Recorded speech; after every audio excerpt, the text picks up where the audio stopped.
What was once a long off-season in ice cross downhill became valuable training time when the sport got serious in 2009.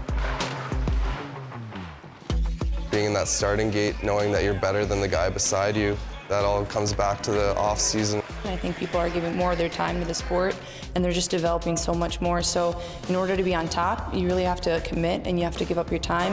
Propelled by girl power and blazing a trail for the female field, Carrie-Ann Wallace took the first ever women's individual title.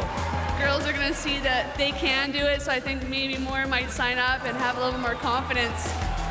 Just a year later, this action-packed event made its biggest leap since Felder dived across that fishy finish line, officially becoming the Ice Cross Downhill World Championship. This was an important step forward for the whole sport, to have a kind of a guarantee. From this moment on, athlete could really focus on their sport. It was really important.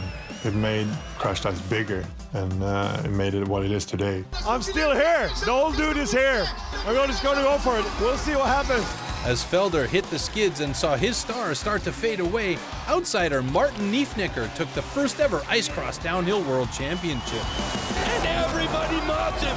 Marty Niefnecker is the champion. To become the first world champion in this sport, it's unbelievable. Laying those foundations for a new professional era in ice cross downhill means that today, riders are able to turn to ever more diverse regimes and workouts to both prepare for the extreme physical challenge of battling over 600 meters of ice track and to shape the skills it takes to succeed.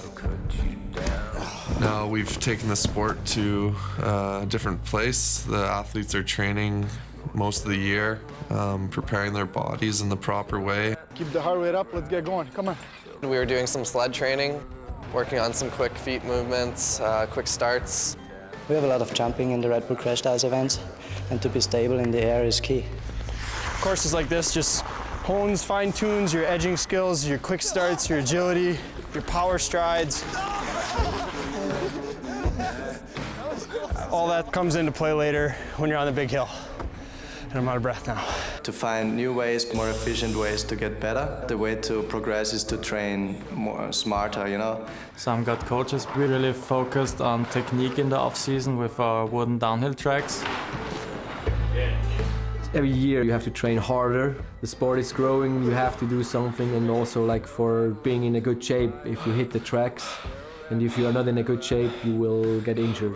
But maybe there's some things you just can't train for, like race intensity. Every heat is just a fight from the start line to the finish line.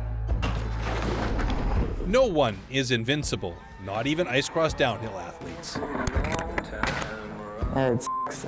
It's my first broken bone. I thought I would never break one, but now it's kind of the invincibility is over. I overshot the first two rollers, looped out, flew backwards, and I smashed my upper back off the last roller. Oh, that is a heavy crash. Wipeouts come with the territory of ice cross downhill, so protective gear is vital.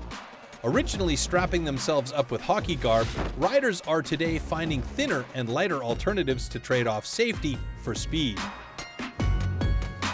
If you're fast, maybe you don't have all the protection that other guys have, like full hockey gear, but there's definitely a line where you can't go too far and take away a whole pad.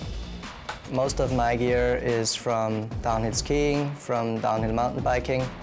The only real hockey part are the skates. When the tools that make you faster are your body, your mind, and your blades, it's important to refine those inch-perfect edges. Connecting points between a skate's blade and the ice. Yeah, brand new skates. I haven't switched skates since my first year of crashed ice. The difference between this blade and the blades that I use are the shape. The whole steel is flat all the way to the back, and then it just nubs off at the end. So you have more steel on the ice at all times, giving you more traction. It slides across the ice, I think, 10% faster.